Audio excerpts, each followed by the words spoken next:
Pues vamos a la palabra de este momento y mire, pues ahí en el banner que se presentó para anunciar esta enseñanza, un camino de misericordia y precisamente eso es lo que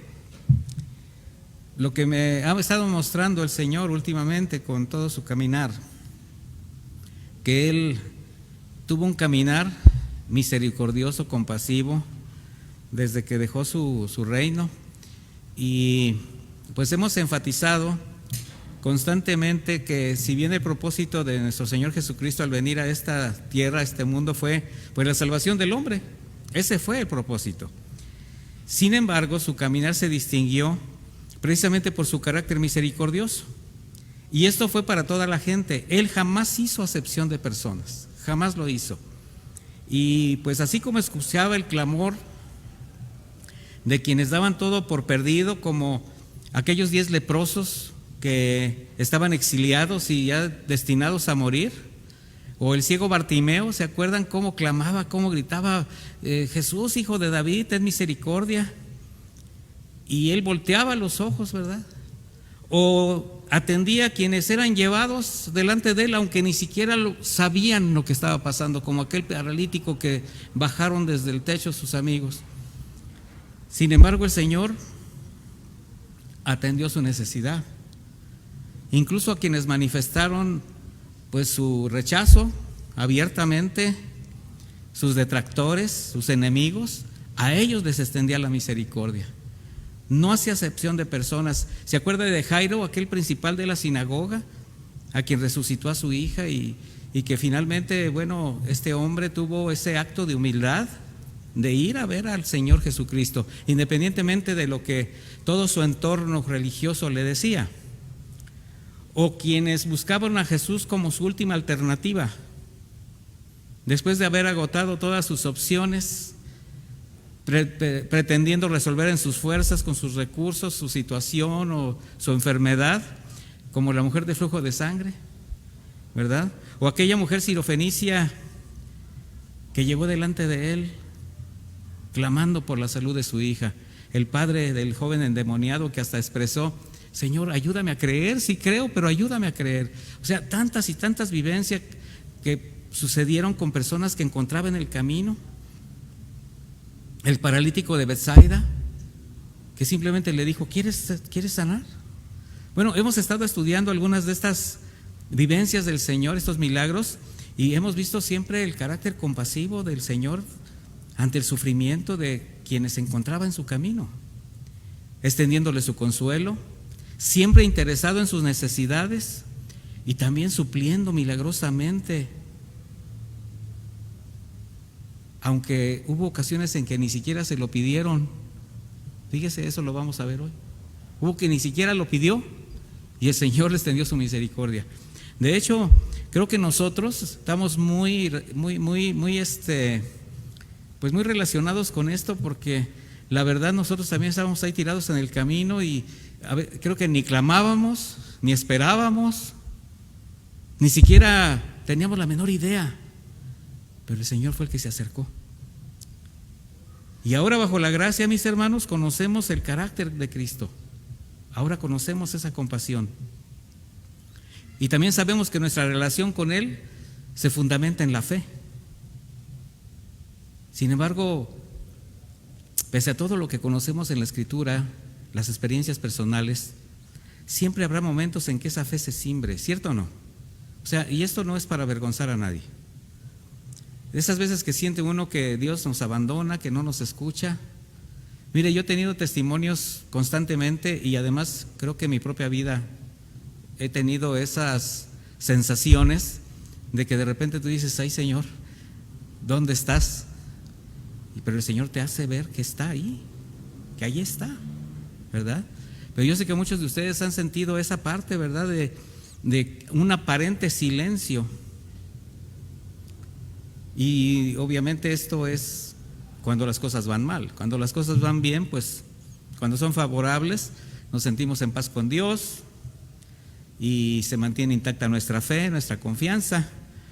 Pero ¿qué sucede cuando el Señor nos pone a prueba y se presentan esas complicaciones, esas situaciones difíciles, pues donde el alma se aflige, a veces la fe se debilita. ¿Se ha pasado por esas situaciones? Yo creo que sí. No necesita decírmelo, porque somos humanos. Ahora, ¿cómo evitar eso, mis hermanos? Esa es una pregunta que yo me he hecho. ¿Cómo evitar, si ya conocemos la misericordia de Dios, si hemos experimentado su gracia, que cuando haya situaciones que nos lleguen a sobrepasar, podamos sostenernos en una fe intacta, así como tan firme que sea capaz de hacer frente y de soportar cualquier adversidad? Y yo sé que muchos de ustedes han experimentado también eso, que han sido firmes y que han permanecido su fe intacta y se han simbrado, ha dolido. De hecho, se han visto situaciones muy difíciles en el entorno y han permanecido firmes y han experimentado que el Señor está con ustedes.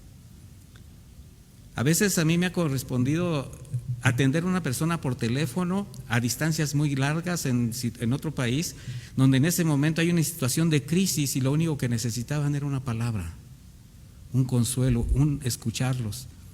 Pero no eran mis palabras, no era mi consuelo, era la palabra del Señor, era el consejo del Señor, el que hacía que estas personas, aún a la distancia, aún por teléfono, aún con un mensaje, avivaran su fe.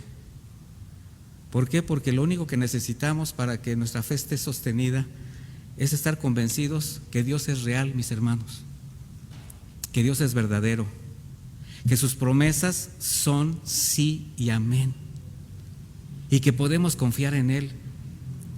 ¿Usted está con esa convicción? Porque dice Hebreos 11:6, y lo sabe usted, sin fe es imposible agradar a Dios.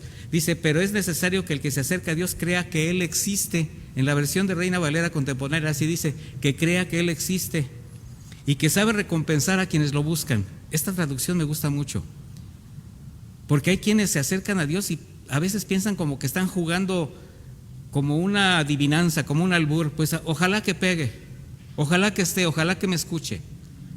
Hay quien tiene opciones. Bueno, si me falla Dios ya tengo el plan B. ¿Usted cree que para un cristiano hay un plan B? No.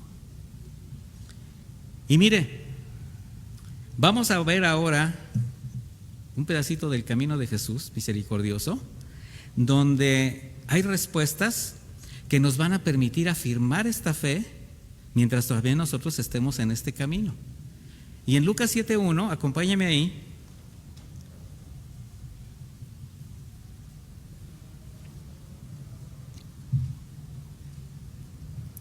Vemos al Señor caminando y acaba de tener un encuentro con la gente, y dice Lucas 7:1, voy a leer esta versión en Reina Valera contemporánea, voy a continuar ahí, ya tiene el texto. Dice, después Jesús terminó de hablar con el pueblo y entró en Cafarnaúm. Allí había un centurión que tenía un siervo al que amaba mucho, el cual estaba a punto de morir. Cuando el centurión oyó hablar de Jesús, envió a unos ancianos de los judíos para que le rogaran que fuera a sanar a su siervo. Ellos fueron a hablar con Jesús y con mucha insistencia le rogaron, este hombre merece que le concedas lo que pide, pues ama a nuestra nación y hasta nos ha construido una sinagoga.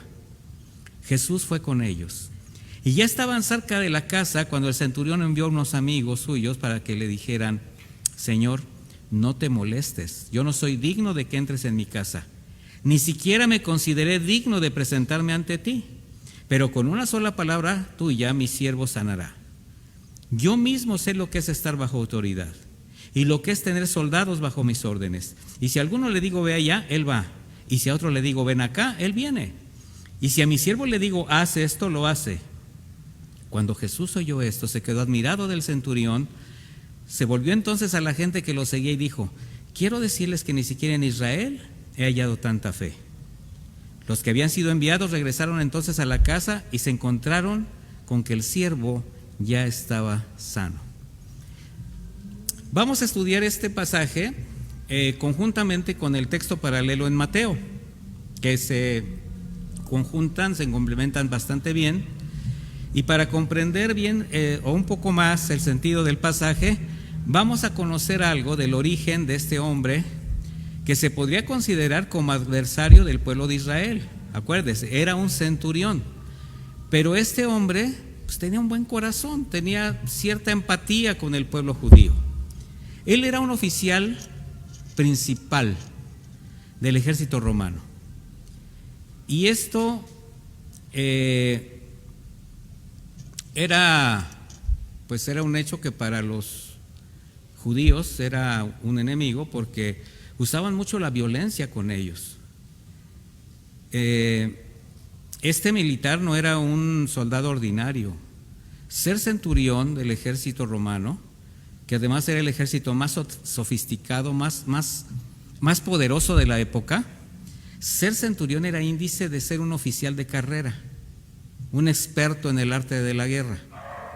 Los centuriones, mis hermanos, fueron el baluarte de la supremacía de Roma. Ellos tenían el compromiso de vigilar la disciplina y el orden en las ciudades donde se estaban habilitando. O sea, tomaban una ciudad, la sometían y lo que dejaban eran centurias. Y al frente de las centurias había un jefe, un centurión. Y esto era para salvaguardar orden y respeto al reino, así como la aplicación de la ley. Un oficial de alto rango disfrutaba de muchos beneficios, era un hombre rico, tenían muchos beneficios, y bajo sus órdenes directas era un mínimo de 100 soldados, de ahí centurión, que como él lo dijo, si él emitía una orden, se tenía que cumplir. ¿Por qué? Porque este ejército era una élite al servicio del César. Y cuando hablaba un centurión, un oficial de estos era con el respaldo del César. En otras palabras, las órdenes de este oficial se ejecutaban sin cuestionamientos, porque afrentar o hacer frente a una de sus disposiciones se podía interpretar como un reto directo al emperador de Roma. Y este agravio se pagaba con la vida. O sea, podemos afirmar que este hombre era un personaje con poder, que conocía perfectamente el concepto de la autoridad, pero aquí viene la parte milagrosa, sostenía una buena relación con los judíos. Dice que aún hasta les había construido una sinagoga. Lucas comenta que fueron algunos ancianos judíos quienes intercedieron ante Jesús para que atendiera la necesidad de este hombre. Este hombre escuchó hablar de Jesús, de sus milagros, y muy probablemente sabía de él. Por eso dice que en cuanto escuchó de él, le pidió ese favor a los ancianos. Ahora, si bien el centurión no sabía mucho sobre la palabra de Dios con respecto al Mesías, pero sí tenía un juicio como militar que le permitió ver en Jesucristo autoridad, poder, por lo que llegó a saber de él. Paradójicamente, mis hermanos, en la actitud que vamos a ver del centurión, en la que vemos, podemos identificar señales que nos pueden llevar a edificar la fe necesaria para confiar en Jesús, pero va a ser de un pagano, de donde vamos a aprender, para hacer frente a las situaciones adversas. ¿Por qué dije paradójicamente? Porque este hombre era un gentil, que solo simpatizaba con las creencias judías, pero cuando él supo del corazón misericordioso y el poder de Jesús, tuvo la fe, la confianza para percibir de Jesús que sí podía restaurar la salud de su sirviente. En el texto paralelo en el Evangelio de Mateo, en Mateo 8:5, dice de esta manera: al entrar Jesús en Cafarnaúm, se le acercó un centurión. Aquí Mateo dice que el centurión fue el que se acercó y le rogó, dice: Señor, mi criado yace en casa, paralítico y con muchos sufrimientos. Jesús le dijo: iré a sanarlo. ¿Se contradice la Escritura? No, mis hermanos, lo que importa es el hecho. La realidad es que había un centurión que tenía un siervo que estaba enfermo, y este centurión se presentó delante de Jesús. Acuérdese que Lucas fue un historiador. Él no vivió de primera mano los eventos de la vida de Jesucristo. Él estudió y él se dio cuenta históricamente lo que había transcurrido. De hecho, por eso su su narrativa es un poco más extensa. Entonces, ahorita, ¿qué es lo que vamos a ver? Un hombre poderoso, pero sensible a la necesidad, pero ¿de quién cree? De su sirviente. Dice que lo amaba mucho. Y no le costó trabajo a él, por ese corazón sensible, hacer de lado los prejuicios, primero de autoridad, entre un hombre poderoso y un criado. Luego, los prejuicios culturales o los prejuicios de creencias, porque finalmente el centurión tenía sus propias creencias como romano. Sin embargo, él hizo de lado todo esto y se acercó a Jesús. ¿Qué podemos creer que finalmente fue el destino de ese centurión? Pues se convirtió al cristianismo. No podemos pensar otra cosa, aunque no lo dice la Escritura, desde el momento en que dice Jesús, ni aún en Israel encontré tanta fe. Bueno, ¿cuántos creyentes? Y vamos a empezar a platicar un poco. Por prejuicios, pueden ser culturales, sociales o aún de creencia, no son sensibles a participar las bendiciones que han recibido gratuitamente de Dios. Y todo porque alguien no comparte o su fe o no lo consideran de su nivel. Mire, es muy lamentable ver cristianos que esconden el evangelio a determinadas personas por alguna causa, incluso porque no les caen bien. Yo he escuchado comentarios como, es que no se merece. ¿Cómo que no se merece si Jesucristo vino por todos? ¿Por qué no le has hablado de Cristo no, es que no sabe lo que me hizo en alguna ocasión, es que Él no tiene perdón? O sea, y estoy hablando de gente que se dice cristiana. No sé si usted conozca a alguien así. Quizás el centurión solamente tenía un conocimiento muy vago de Jesús, de cómo había sanado, cómo había tocado la vida de otras personas, pero también estaba reconociendo que tenía la autoridad para hacerlo. Y por eso, sin dudar, se acerca con humildad, con respeto, a pedir por su siervo. ¿Cuántos creyentes deberían desechar el orgullo y quitar las barreras que han levantado a su alrededor hasta para acercarse a Dios? Mire, es bien triste ver cómo el pueblo que antes clamaba, ahora reclama. Le reclama a Dios sus bendiciones, cuando el pueblo de Dios, cuando los verdaderos creyentes, lo que tenemos que hacer es rogar. Y así como el centurión, acercar a Jesús a quienes ven que tienen necesidad, confiando en que tiene poder y misericordia para sanarlos, para salvarlos. Porque en eso tenemos que ver la actitud del centurión comparada con la nuestra. Si nosotros vemos que alguien está en una situación espiritual perdida, ¿a cuántos conoce con una situación espiritual perdida? A la mayoría. ¿Qué es lo que tenemos que hacer? Acercarlos. ¿Por qué? Porque se están muriendo en vida. Están a punto de morir literalmente. Por eso la lección más importante de este hombre es que la fe se hace evidente con la humildad. Cuando nos acercamos al Señor humildemente. En el versículo 7 de Lucas 7:7 dice, ni siquiera me consideré digno de presentarme ante ti, pero con una sola palabra tuya mi siervo sanará. Fíjese el tamaño de la fe de este hombre. El centurión ruega a Jesús que sane a su siervo, pero no muestra sus credenciales, no muestra su rango ni su poder para abusar de su autoridad o intimidar a Jesús, ¿no? Al contrario, este hombre, con toda su autoridad, con toda su influencia y su poder, por amor a su siervo, se humilla ante Jesús. Esta es una gran lección. Esta es una gran lección. Una de los grandes conflictos del hombre es su incapacidad a humillarse, su incapacidad a dejar el orgullo de lado. Es un acto que muchos creyentes no están dispuestos a hacer por sí mismos, ni siquiera por sí mismos. A veces su orgullo es tan grande que no son capaces de pedir por sí mismos. ¿Se ha visto gente que prefiere quedarse sin comer y no ceder ante, pero ¿por qué le voy a pedir? Mejor me quedo así. Y tú le puedes decir, no, mira lo que traje, te invito. Y en lugar de agradecer porque les estás haciendo una invitación, están pensando que les estás haciendo una humillación porque les estás diciendo, mira, yo sí tengo y te doy. O sea, yo he visto eso. Yo he tenido que tratar con personas que, pudiendo ser receptores de las bendiciones de los demás, tienen conflicto para recibir porque no se dan cuenta que es la gracia de Dios. Bueno, la soberbia no permite a muchos humillarse ante el Señor.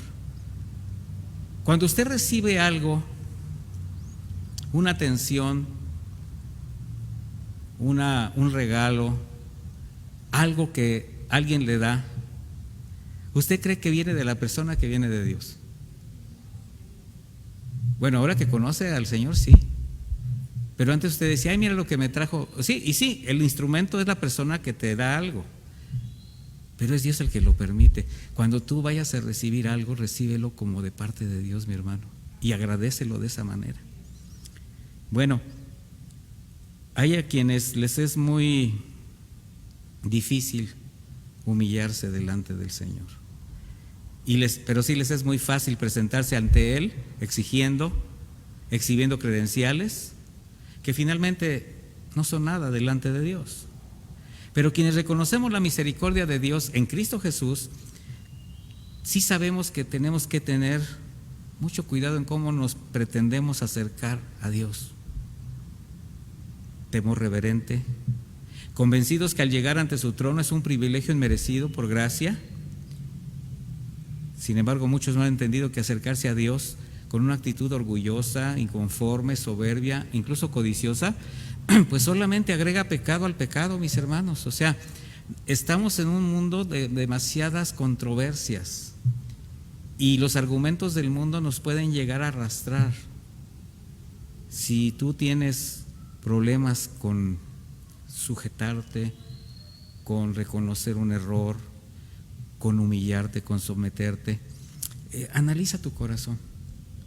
Yo te recomiendo que lo analices, porque es importante quitar cualquier cosa que te evite tener libertad, tanto para recibir como para dar, como para pedir. Dice el versículo 8, yo mismo sé lo que es estar bajo autoridad y lo que es tener soldados a mis órdenes. Y él le está hablando exactamente de lo que representa el que tú sabes que las cosas son posibles porque las has experimentado.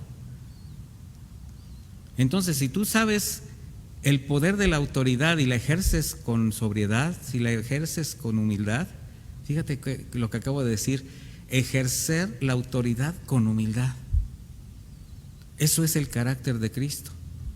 Y esa es la fe que agrada a Dios, que surge de un corazón agradecido y solamente se va a desarrollar cuando aceptamos, recibimos lo que viene de parte de Dios. Para los creyentes, reconocer y estar convencidos que no existe ni existirá mayor autoridad que la de Cristo es imprescindible para el crecimiento, para el desarrollo de nuestra fe.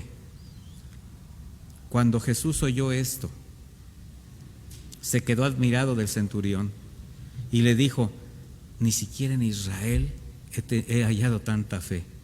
Mire, ¿por qué se sorprendió Jesús? Porque la fe de este centurión acabó con las fronteras que separaban a dos pueblos o a dos estratos sociales.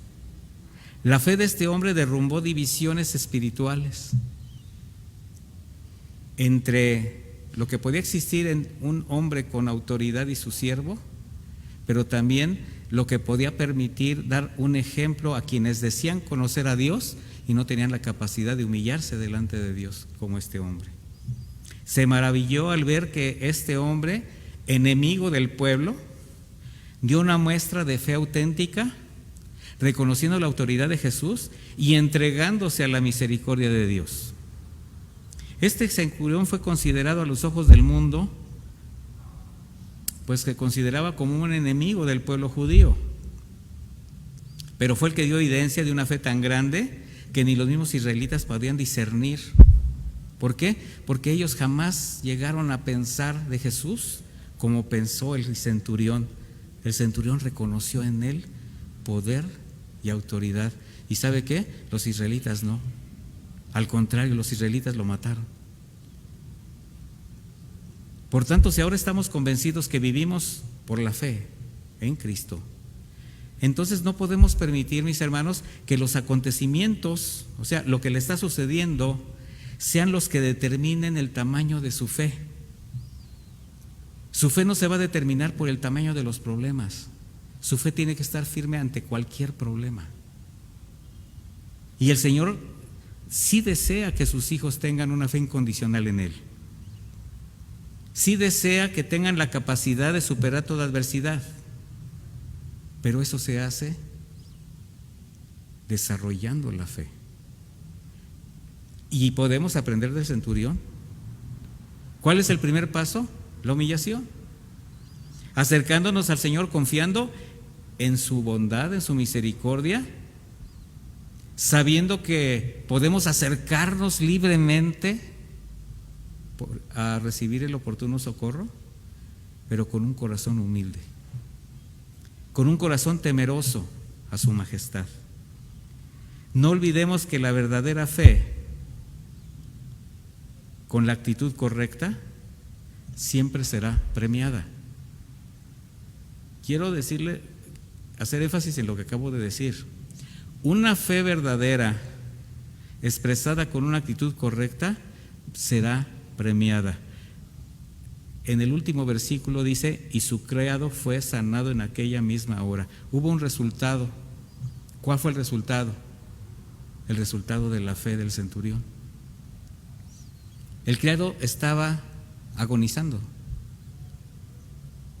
Y cuando regresó el centurión y le preguntó a qué hora sanó el criado, pues a la hora que el Señor Jesucristo expresó estas palabras. ¿Por qué? Pues porque Él es misericordioso. Entonces, si tú estás pasando, mi hermano, por una situación difícil y sabes que te puedes acercar con libertad al Señor, lo tienes que hacer, pero con confianza. La misma confianza del centurión. Él le dijo al Señor: yo sé lo que es la autoridad y yo sé que tú tienes autoridad. Ahora yo te digo a ti, hermano, tú conoces la autoridad. Tienes autoridad en tu casa, en tu trabajo, en tu propia vida para decidir. Tú tienes una autoridad que tienes que ejercer todos los días. El solo hecho de decidir lo que vas a comer, cómo vas a tratar a tu esposa, cómo vas a tratar a tus hijos, cómo vas a hacer en el trabajo, estás haciendo valer tu autoridad. Bueno, con esa autoridad que haces valer todos los días, tú puedes también tener la confianza que el Señor tiene autoridad sobre todo lo que el Señor tenga enfrente. Y por eso puedes llegar confiadamente a decirle: Señor, yo sé lo que es estar bajo autoridad y sé tener autoridad. Yo sé que tú tienes la autoridad, así que yo simplemente dejo en tus manos todo esto. ¿Puedes confiar en el Señor de esa manera? Ahora vamos a ver otro caso. En el camino, ahí adelantito en el versículo 11, Lucas 7:11.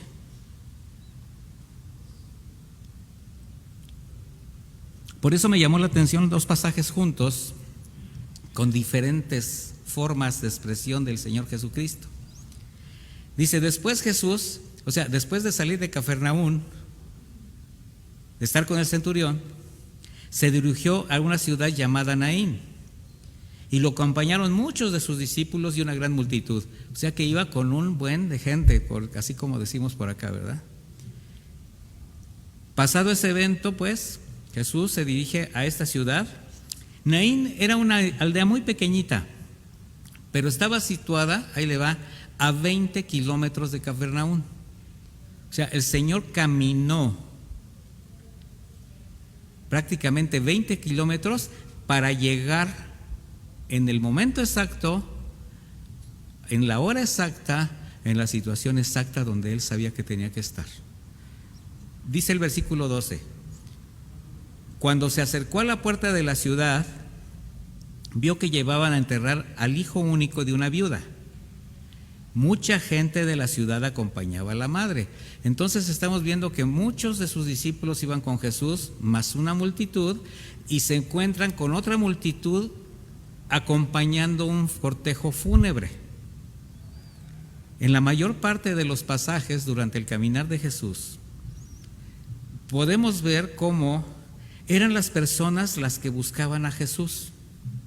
¿Sí se ha dado cuenta de eso? La gente lo buscaba, incluso caminaba grandes distancias, pasaban dificultades, como lo vimos ahora que estuvieron aquellos que estaban buscando al Señor para escuchar su palabra, cuando vimos ahora lo de la multiplicación de los peces y los panes. O sea, no les importaban las situaciones, querían escuchar a Jesús. ¿Por qué hacían esto? Porque sus necesidades eran muy grandes o porque querían conocer de Jesús. Había un propósito, o conocer a Jesús o un milagro, una respuesta. Hubo quienes al encontrarlo se humillaron, como el centurión, como la mujer cananea. Otros clamaron, como los 10 leprosos o Bartimeo, como lo habíamos comentado. Hubo otros que solamente deseaban verlo, como Zaqueo. La próxima enseñanza va a ser, yo creo, la de Zaqueo, porque me cae bien Zaqueo. No, yo cuando llegue al cielo voy a querer platicar con Zaqueo, la verdad, con él y con el dueño del burro. Sí, porque cuando dijo el Señor, vayan y díganle al dueño del burro que es para el Señor Jesús, o sea, quiero preguntarle cómo se enteró. Y hay cosas que están en mi mente, ¿no? Bueno,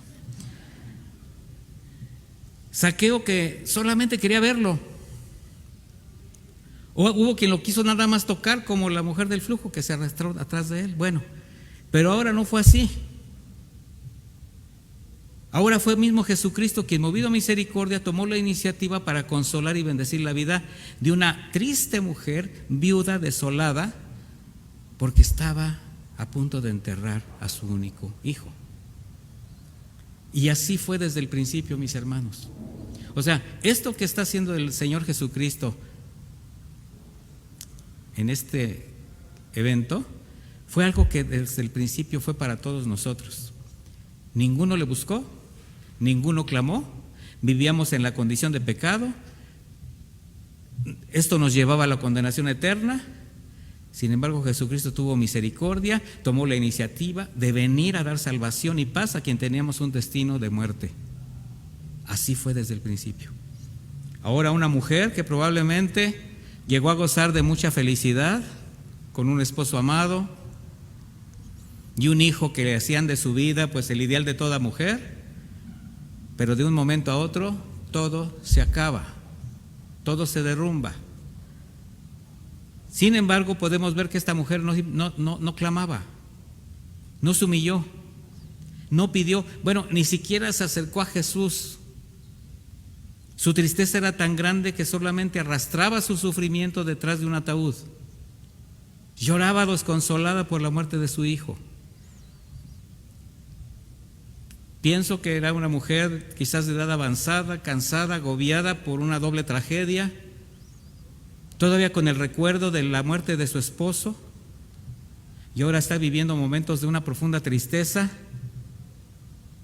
de esas veces que ya no podía ver más allá de su dolor, a veces hasta sin ánimo de pedir ayuda. Iba detrás de un ataúd. ¿Cuántas veces, mis hermanos, cuando las cosas parece que van muy bien, de esas ocasiones que no quisieras que nada se moviera, esas burbujas que decimos, así Señor, que así se quede, así me quiero quedar, ahorita todos me tratan bien, no falta nada, nadie está enfermo en mi casa, casi quisieras que una burbuja envolviera tu hogar y que de ahí nadie te moviera? Eso no va a ser posible, eso se llama cielo, eso allá. Pero sin embargo, de un momento a otro, pues llegan las cosas que empiezan a derrumbar, o sea, empiezan a suceder situaciones que a veces se tornan desconcertantes y tan difíciles, mis hermanos, que te olvidas de ti mismo. Tan cansado que a lo mejor hasta dejaste de clamar a Dios, no lo buscaste. Y todos hemos pasado por eso, mis hermanos. Una mala noticia, o a veces irremediable, una situación que no esperabas, como una noticia. Acabamos de pasar por una pandemia donde más de uno de los que estamos aquí, si no la mayoría, sufrimos una pérdida, que cuando nos dijeron esta persona se fue, te causó mucho dolor. y te desconcertó. Bueno, así son las situaciones graves. Así son las pérdidas. A veces toman tan de sorpresa que no se alcanza a comprender lo que está sucediendo. Y en ese momento de desconcierto aunado al dolor, se superan todas las capacidades y se ciega el entendimiento y se siente que está todo perdido. Mire, en la actualidad muchas personas pueden estar viviendo experiencias amargas como las que estaba sufriendo esta viuda, y no solamente porque hayan perdido un ser querido.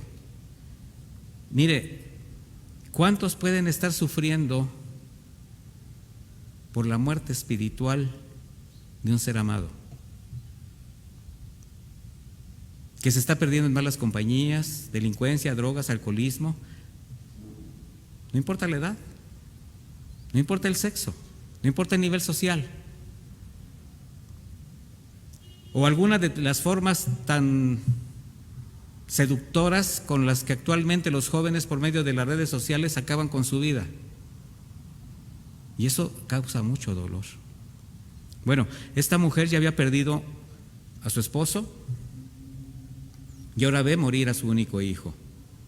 Un joven probablemente con la vida por delante, con planes. Además, había un detalle muy importante.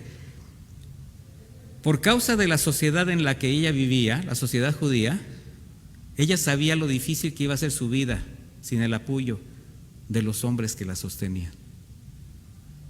Era una sociedad machista, la sociedad judía, donde la mujer no era valorada. Entonces, a partir de ese momento, la vida de ella iba a ser muy dura por su condición de estar sola. No había alguien que viera por ella, que atendiera sus necesidades, y se tenía que valer por sí misma. Bueno, ella tenía no solamente una causa perdida, una vida marcada por la adversidad. Estamos viendo a alguien que ve su mundo totalmente acabado. Pero también vamos a comprender un poco más la misericordia de Dios en las manos de Jesús, quien no es ajeno a las necesidades, al sufrimiento, al dolor, y lo más importante, como les decía yo hace un momento al principio, Él actúa a tiempo. ¿Pero a cuál tiempo? Diga, al tiempo de Dios. A veces nosotros nos esperamos porque queremos que el Señor actúe en el tiempo que nosotros esperamos. No, Él actuó a tiempo. Mire, no fue casualidad que haya recorrido 20 kilómetros desde Cafarnaúm hasta Naín para llegar en el momento justo cuando pasaba el cortejo fúnebre.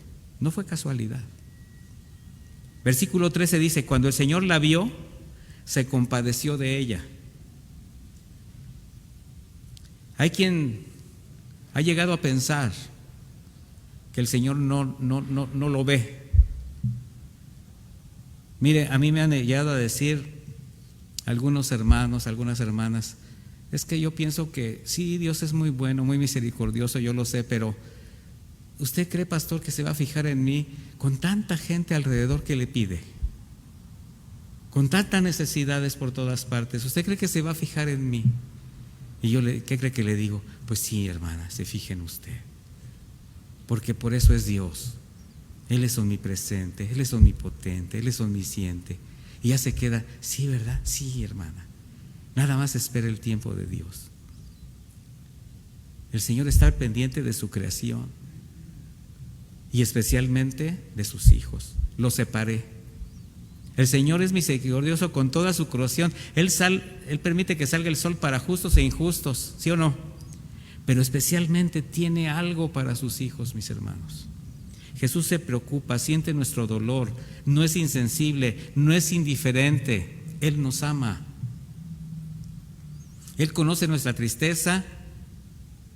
Él sabe cuando tú te enfermas, cuando tú estás con alguna dificultad, y desea suplir tu necesidad, desea sanarte, pero siempre va a ser en el marco de su conocimiento, de su voluntad y de su soberanía.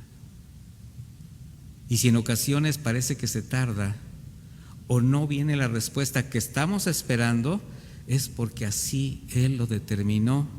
Y finalmente vamos a ver que ante su voluntad todas las cosas resultan para bien. Él le dijo, no llores. ¿Qué palabras? Le dice, no llores cuando está la situación como está. Allí es cuando tiene que empezar a surgir la fe. ¿Cómo te atreves a decirme que no llores, que no estás viendo por lo que estoy viviendo? ¿No te has sentido así? ¿Cómo me dices que no llore? ¿Cómo me dices que no tenga tristeza? ¿Cómo me dices que no me sienta mal? Espérate, el Señor está contigo. No llores. Las luchas pueden ser muy difíciles,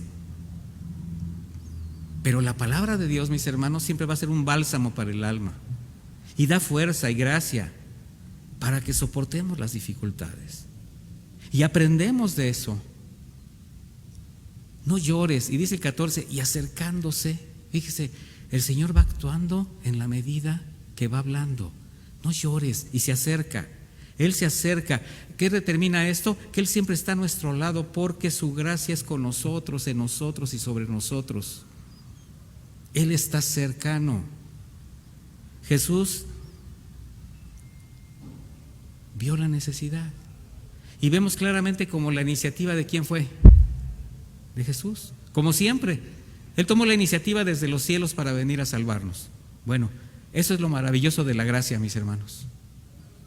Que Él es el que toma la iniciativa, que Él es el que se desea aproximar para que tengamos esa relación con Él. ¿Y cuál es el propósito del Señor? Ayudarnos, actuar en nosotros, salvarnos. Qué paradójico es que el hombre en su condición, aún perdiéndose, aún angustiado, no permite que Jesús se acerque a sanar su alma, a consolarla, a enjugar sus lágrimas. Hay muchas personas que rechazan al Señor. ¿Y sabe qué? Hay creyentes que rechazan al Señor. Se sienten tan adoloridos, se sienten como que las cosas no funcionaron. No, ya no quiero nada, no quiero saber nada. Ya se rindieron, se cayeron, se acabó todo. Y el Señor le está diciendo, no llores. Y se acercó. Dice, se acercó y tocó el féretro. Ahora le voy a decir algo. En esa época no existían los féretros. Así se tradujo.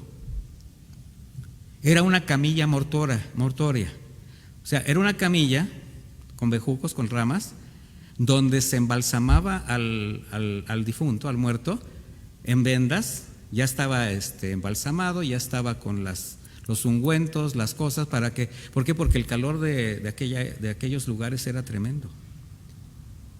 Bueno, se acercó. O sea, Jesús conoce la necesidad, pero también sabe cómo suplirla. El gran problema era que esa viuda, precisamente la mortaja que llevaba a su hijo a la sepultura, ahí estaba todo su mundo, o sea, estaba pendiente de eso. En ese evento se estaba sepultando ella misma. Ella sentía que ella ya tenía todo perdido, incluso su deseo de vivir. Hay personas que pierden el deseo de vivir cuando las cosas no van bien. Y créame, no va a ser jamás una buena decisión. Si alguno se ha sentido tan mal de tal manera que ha pensado en hasta quitarse la vida, pídale perdón a Dios, porque la vida viene de Él y Él está para acercarse y decirle no llores. Bajo la perspectiva de cada uno de ustedes, porque cada uno de ustedes sabe por lo que está pasando, las necesidades que tiene y la manera que esperan que sean suplidas por el Señor. Porque esa es una realidad. Cuando nosotros tenemos el problema, la circunstancia difícil, pues ya hicimos una historia de cómo el Señor tiene que suplirnos. Pero Él es el que conoce y Él es el que sabe las áreas que debe tocar. Así que no impida al Señor tocar. El Señor se acercó a tocar el féretro. Él sabe tocar, solamente lo que sabe es preciso cambiar. Lo que es preciso darle vida, poner confianza en Él. Quizás alguien piense que su necesidad es financiera o de salud, pero Jesús sí sabe la verdadera necesidad. Quizás su necesidad no es ni financiera ni de salud. Lo más probable es que sea espiritual. Pero usted permita que el Señor toque ese ataúd, esa mortaja que lo está llevando a sepultarse usted mismo. A esta viuda, de manera personal, el Señor le dijo que dejara de llorar. No sabemos si ella conocía a Jesús o simplemente estaba tan deprimida que al ver todo perdido no se atrevía ni a pensar en la posibilidad de una solución, de su solución. Dice, y los que lo llevaban se detuvieron. En medio de una gran expectación, la multitud de testigos, en medio del desconcierto de la mujer, de los que cargaban el féretro, pues el Señor se acerca. De acuerdo a la ley, si alguien tocaba a un muerto, era alguien que se contaminaba. El Señor rompía todos los paradigmas. Quizás algunos pensaron, ¿quién es este que se atreve a decirle a la madre que no llore y se atreve a tocar al muerto? Sin embargo, el Señor dijo, joven, a ti te digo, levántate. Y en un instante todo cambió de muerte a vida, la tristeza en gozo. Pero lo más importante es que ahora todos tendrían la oportunidad de creer en Jesús, porque así era como el Señor extendía el reino. Ahora todos entenderían que Él era la resurrección y la vida. ¿Cuándo y de dónde fuiste levantado tú, mi hermano, para que reconocieses a Jesús como tu Salvador y alcanzaras la vida eterna? Ese fue el verdadero milagro. Jesús rescató la vida de este joven que había muerto, abrió los ojos y dice la Escritura, y empezó a hablar. ¿Qué representa? Que la fuente de vida volvió a fluir en su cuerpo. Qué impactante para la viuda, para los que acompañaban, qué impresión para todos los que llevaban cargando a un muerto que ahora se incorpora y abre los ojos. Es lamentable cómo la mayor parte de las personas se mueren sin conocer a Jesús. Y lo dio a su madre. Jesús lo regresa y ahora con su hijo vivo pudo comprender que efectivamente no había necesidad de seguir llorando. Jesús le dijo antes, no llores. Ella no sabía por qué, ahora sabe por qué. Y así es Jesús. Él sabe lo que viene adelante, mis hermanos. Por eso les he dicho muchas veces, al Señor no trates de entenderlo, obedécele. Y cuando experimentes la obediencia, vas a decir, ahora entiendo. Ahora ella podía ver en Jesús la vida. Ahora ella podía decirle verdaderamente, tú eres el Hijo de Dios. Pero ella no lo hizo, si se dan cuenta. De hecho, nadie lo pensó. Dice la Escritura en el versículo 16, y el miedo se apoderó de todos. Unos alababan a Dios y decían, un gran profeta se ha levantado entre nosotros. Otros decían, Dios ha venido a ayudar a su pueblo. El milagro produjo un temor reverente. Se desbordó en alabanzas, reconociendo que el milagro venía de parte de Dios, sí, pero solamente veían en Jesús a un profeta, comparándolo con quizás Elías, Eliseo, que en alguna ocasión resucitaron al hijo de una viuda, pero no alcanzaron a ver en él al Mesías encarnado, al Cristo, al Hijo del Dios viviente. Termina diciendo el pasaje, y se extendió la fama de él por toda Judea y por toda la región de alrededor. La fama de Jesús se extendía por todas partes. La gente continuaba buscándolo para conseguir algún milagro, una bendición de su parte. Pero debió de transcurrir mucho tiempo para que le reconocieran como el Hijo de Dios. Y para eso tuvo que morir en la cruz, por el pecado de la humanidad. Jesús tuvo compasión por la necesidad, el dolor y quebranto de esta viuda y todavía continúa teniendo compasión por todos, mis hermanos, porque su propósito no cambia.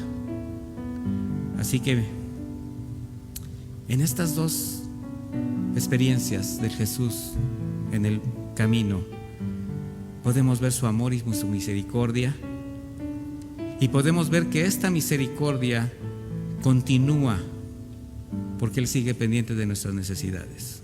Así que acerquémonos confiadamente, pero con la fe del centurión y la necesidad de una viuda, porque necesitamos ese consuelo. Vamos a orar, mis hermanos.